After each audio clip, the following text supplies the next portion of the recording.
It happened during our last episode. So we were talking about hybrid work with Helen Cupp from Slack's Future Forum. In the middle of the conversation, she drops a brand new term on us. The risk of the remote second class. A remote second class.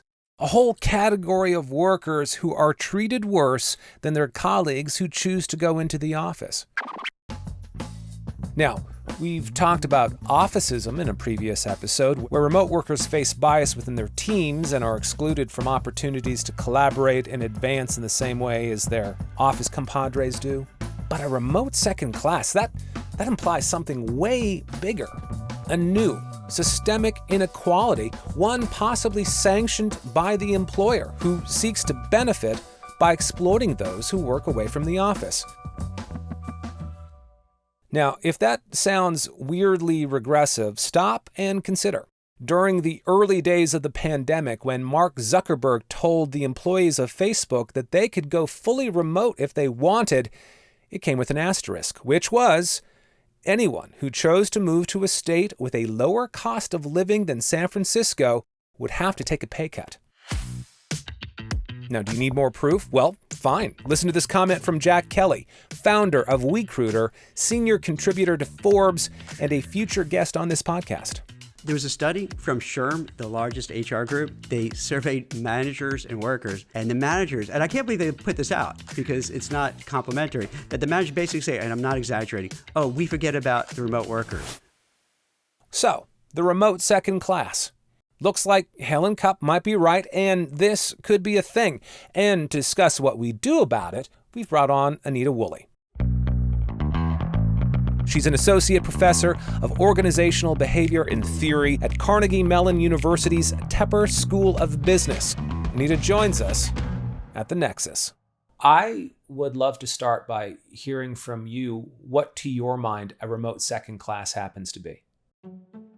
I think there have been a variety of terms used for people who end up falling into a category of work that ends up being less powerful, has less of a voice. I mean, sometimes it's been called the pink collar workforce. It's been called, like various things like that, right? It could be that they're systematically then sort of put into a work situation where they aren't seen as often, they're not included in conversations as often, they're not represented, their interests are not represented, and then gradually, because of just human nature, they are put at a disadvantage. And so it would be very easy then for them to become a second class. Going to hybrid work is one step, but what perhaps are organizations not doing that might prevent a remote second class within their business? Organizations where they're still set up primarily or to prioritize work that is being done face-to-face, so that anybody who is not working in that setting is kind of second best or at a disadvantage. And so the kinds of things that are going on are things like the ways that people are evaluated. Your job evaluation is based on subjective impressions, FaceTime with the boss, and just generally, these things that are hard to create if you're not physically there. And so you're at a disadvantage relative to the people who are there more. Where information sharing is also primarily done in this informal, unstructured, undocumented way, so that if you're not there to overhear things, then there are just things you don't know about.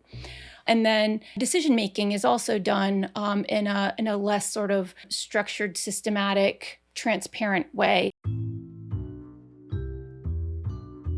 Decisions will happen in sort of a haphazard way. And again, being there, being around when something is discussed means that you give input and your concerns are going to end up being prioritized, whereas the folks who aren't there to give input, obviously what they're concerned about won't be incorporated. And so in essence, it's the organizations that really are still trying to operate in a way that they could prior to the pandemic if everybody was in the office. Although truth be told, even then it wasn't that great, because those are the organizations who often also have other kinds of issues with equity and inclusion. I'm wondering if you see any risks for an organization who does nothing to prevent a remote second class from emerging within their employee population. I certainly hope that this will not play out well for those organizations. I do think it is a risk if they don't really adopt the work practices that will make that form of work more productive. Already we have a tightening labor market, and that is just going to get worse, especially now with it being so easy for people to share information about these things with each other. Over time, those organizations that don't create a work environment that is conducive to this flexibility without people having to take a step back in terms of their career and their progress, those organizations are going to be less desirable to work for. And the organizations that really set things up well, where people can have a fulfilling career while they choose where they're going to live and work from, and they feel like they're being treated fairly and equitably, those organizations are very likely to have an advantage in the workforce and to be able to hire just basically anybody in the world, right? Mm-hmm. So it would seem to me that it would be an advantage to set up your organization in such a way that would be more equitable. I mentioned Slack's Future Forum, and they did a survey that discovered that 67% of BIPOC workers in the survey wanted to stay remote, presumably to sort of lessen the threat of microaggressions in an office workplace. But I also wonder if by choosing to work remotely, they aren't exposing themselves to other kinds of oppression or challenges. Again, it really will depend on the kinds of systems an employer has in place for how decisions are made and information is shared. And so the organizations that are being sincere about having a remote work or a hybrid work policy, you'll see the leaders doing that as well. And as soon as that happens, then it tends to be the case that routines and systems get set up so that people truly can be included in decision-making, even if they're not physically there. I'm wondering if there's anything else to your mind that could be done to help employers make that model work better and lessen the likelihood of remote second class. A big part of this, and I mentioned it earlier in this conversation too, relates to how people are evaluated. It's pretty fundamental, honestly, to how an organization is structured. Am I evaluated based on what I produce, the value I create, the quality of what I do? Are there concrete measures, used so that I can demonstrate these things, even if I'm not there in person? Is this done fairly, transparently, consistently across the organization? Because in the absence of those things, that's where we see a lot of this fall apart, right? So even now, as we hear about all of the burnout with the pandemic, a lot of that can be traced back to the fact that employees aren't sure what is going to affect their future, what is going to affect their evaluation and their ability to progress in their career. And so whenever you're worried about if you're not doing enough, then you just try to do more. Right? And that is the surest path to burnout. The organizations that are really trying to make this work need to have these systems so that people feel like they know on what basis they're being evaluated, and it's not a subjective political FaceTime kind of process. I think that's one very important thing. Recently, I put together this lecture called Why Face-to-Face Interaction Isn't Really All That Great. Because there are all kinds of things we do in group discussions, group decision-making, even brainstorming when we're all together, co-located, working synchronously, that actually undermine the outcomes that we're seeking to achieve. We make bad decisions, we bias each other, we're less creative if we're brainstorming in that way. And it turns out that a lot of the hybrid methods actually improve the quality of what groups produce. Adopting a remote first mindset or even default to asynchronous, right? Don't try to do everything in live meetings, for example. I think the organizations that start to really rethink their work and find better ways to do things, those are the organizations that are actually going to come out of this thriving. I'm a big fan of remote working. I just sort of developed a very simple metric for the work, which was so long as it's on time, it's of a standard that I consider appropriate, and you're available to answer questions for our client whenever they ask them. That was the only three things I really needed from people, and it seemed to work fine.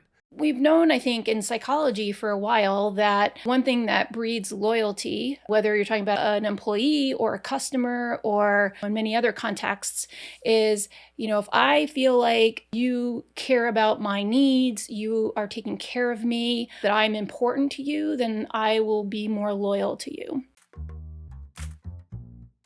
And one related point I would make is how to build culture and how to build relationships and how to mentor people and all the stuff that goes on when you're all in the same building together. Whenever I hear that and I kind of dig into it with them, we pretty quickly come up with ways that you can do those things if you're intentional and creative about it. So I don't think there's any reason why, for example, an organization can't have a culture if they don't have a building. Just to touch on that a little bit, Anita, you mentioned finding novel ways to mentor someone, even if it's remotely. I'm wondering if there's anything that you've encountered that seems to be rather effective in that regard.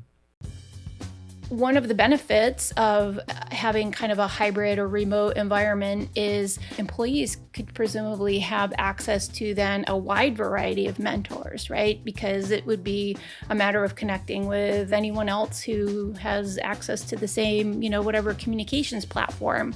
But it's about also being intentional about it, right? And so I think the organizations that are really leaning into that aspect are making a more intentional effort to connect people, even set the expectation, have people allocate work hours, that they spend connecting with, mentoring with, coaching, either peer coaching or even connecting people in parts of the organization where you don't know anybody to try to enhance those cross-cutting connections and relationships in different parts of the organization. There's, lots of evidence. We've even done some research showing that people can meet strangers on video conference and develop a pretty meaningful connection if they have a kind of shared focus around some issues that they care about. Being deliberate in how you approach any of these things. Yeah, absolutely. Anita, you've been a delightful guest. I want to thank you so much. Sure, my pleasure. Are you gearing up to take your company hybrid and you don't know how to prepare your people for it? Admittedly, it's a big decision, but not to worry. If you are facing the hybrid question, then let Nexus help. We've been supporting clients for over 2 decades with novel solutions and strategies, and we can do the same for you. Find us at nexuscommunications.com. That's NEXUS communications.com. And if you like what you heard on this podcast today, shout it from the rooftops, tell your friends, or better still, rate us. That would be awesome. Feel free to comment about us on Apple Podcasts, Spotify, or wherever you happen to consume your favorite episodes. The Nexus is produced by Alexa Paveo and Mertz Jaffer. I'm Chris Nelson. Thanks for listening.